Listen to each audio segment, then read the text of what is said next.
So hello, everybody. A warm welcome from us, from the ESOI, from the EACR, to this webinar. It's about the obstacles and avenues for data sharing and AI research in cancer imaging. This is a very, very important topic. We all are concerned nowadays with these aspects of research. There's a lot to say about this, and I'm very much welcome all the people that are engaged here in this meeting. You will hear a lot of very interesting talks from highly experienced peoples on different aspects. We call that different presentations. We have ordered the topics in more 4 presentations. It's about caring, about handling, about annotation, about sharing of data. But before we go into detail here, I want just to say a few words about ESOI, the European Society of Oncologic Imaging, and hopefully you can see on my screen here.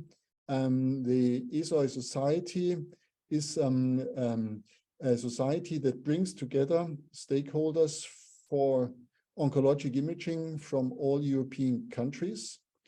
We want to focus on high-level education, but also on research, and pushing forward this important field of cancer imaging, what has an importance on quality of care for patients, what has been really proven in different studies.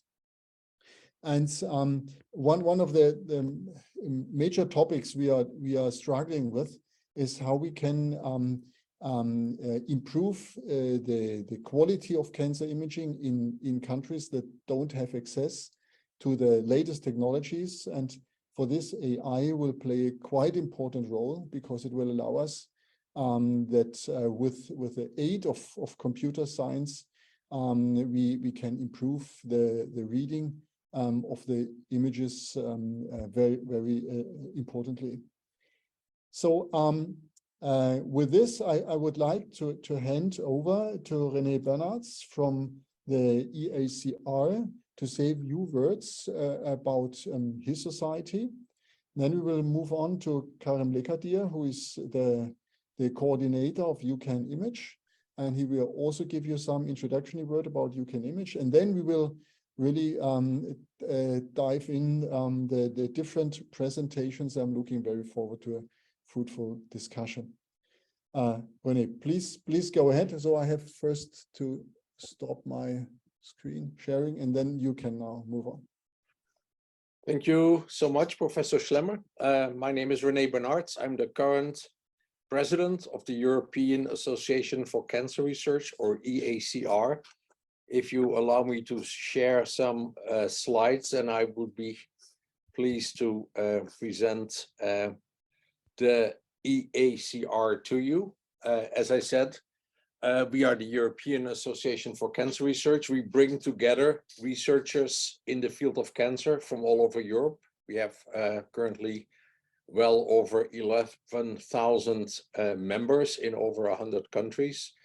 And of course, our most important issue is to bring together these researchers to enable communication, collaboration, and bring a sense of community to our European cancer researchers, very much alike the American Association for Cancer Research does this for the American continent. We do so, of course, primarily by organizing conferences. We have smaller focused conferences on topics of interest.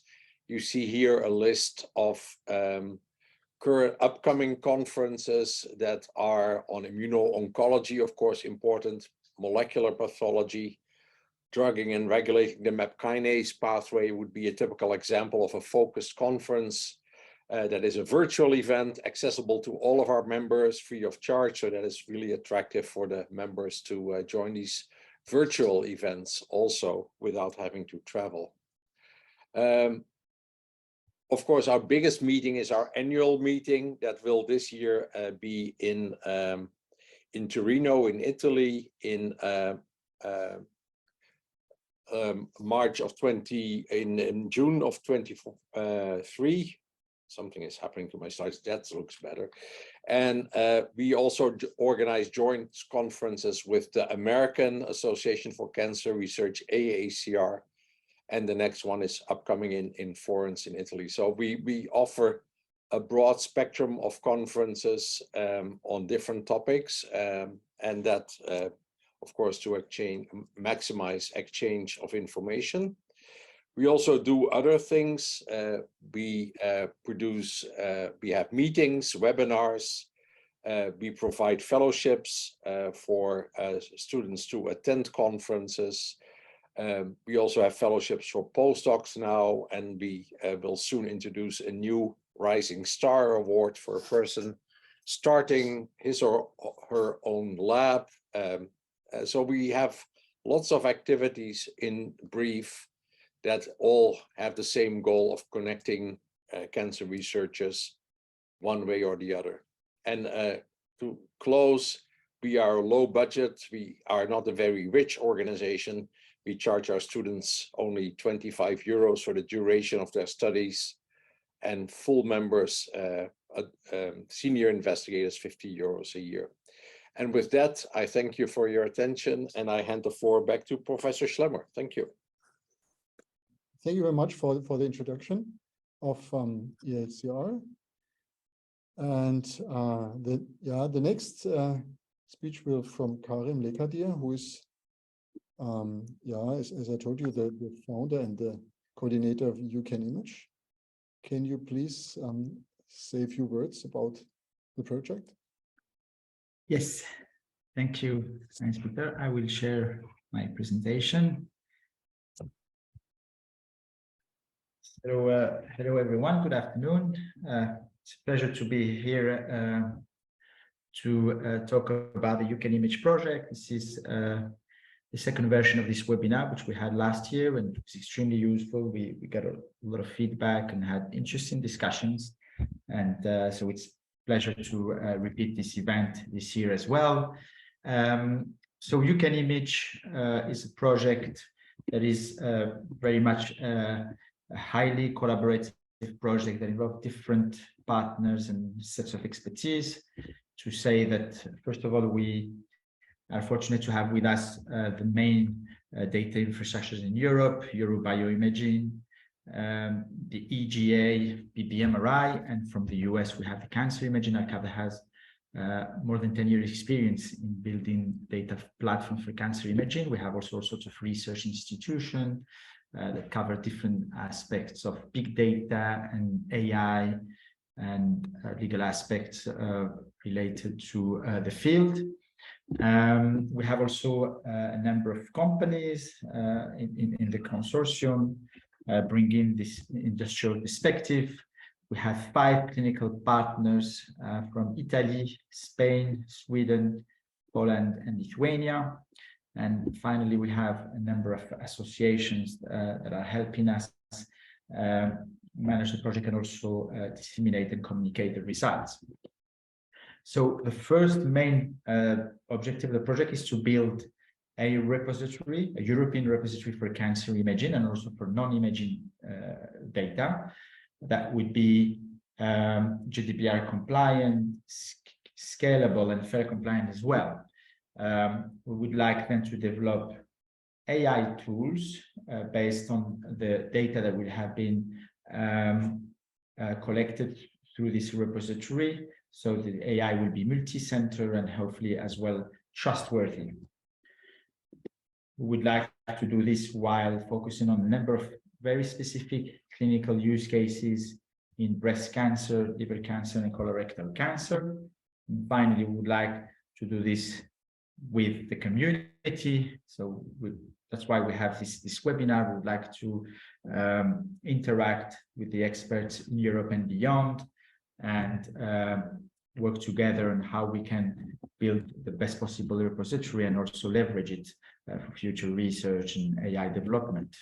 So the work packages, we have 2 work packages that are focused on the requirements, legal, ethical, clinical requirements. Then we have 2 work packages that are focused on the data repository and tools to curate, anonymize and annotate the data. We have 2 work packages that are focused on the AI, development and validation, and then dissemination, exploitation, coordination, management.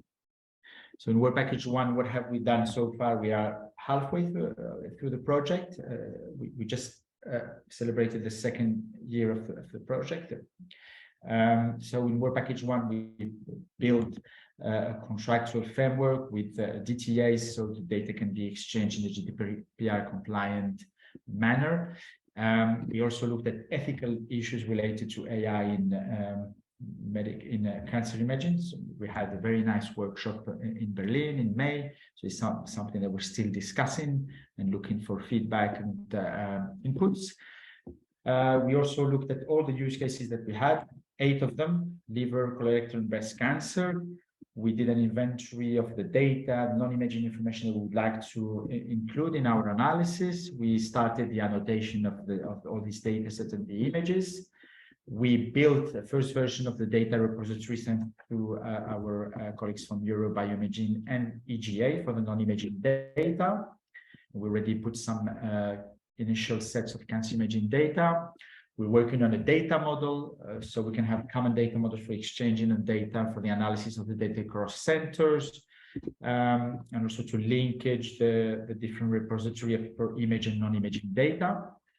We have built a catalog that will be available soon, so people can search for the data and find the data they're interested to include in their studies. We also worked a lot on anonymization or de-notification, thanks to the experience of our partners in TCIA in the US. They have a tool called POSDA, and we analyzed its compliance with the GDPR so it can be used as well in Europe. We built a data synthesis tool when data cannot be shared, or to augment the sample size. This is something that can adapt to different types of medical images and cancer images. We built a virtual research environment to build AI solutions. We already obtained some results from breast cancer imaging based on multi-center data sets, and we are implementing a federated learning approach to analyze the data in different hospitals.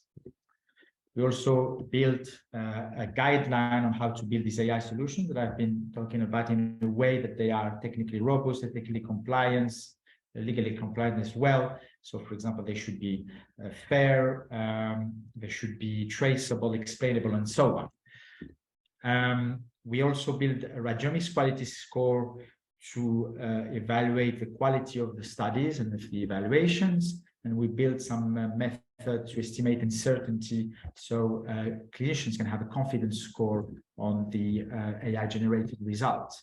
Finally, in work package 7, we've been organizing all sorts of events and dissemination and communication activity, including this joint webinar that was organized last year around the same time. So this is the 2nd edition, and I would like to take this opportunity to thank ESOI and the EACR for organizing this very nice event, and thank you all for coming to this event so we could listen to your feedback and your thoughts and maybe suggestions. So now we can go into the detail of all these different aspects that I have quickly presented. And so thank you again, and yeah, I look forward to this meeting. Thank you, Hans-Peter. Thank you, Karim, for this quick overview. This is really impressive what you have achieved so far. These are highly complex projects that are going on, and I know what has to be done there is enormously time consuming, but you really have achieved a lot. So thank you very much. Congratulations. This is fantastic. And but still, we have to say there's still open questions. There are still hurdles we have to take, and I think the 4 presentations that we now have, the 4 topics that we'll focus on, are really important in that way that we are all faced with the same problems, or let me say challenges.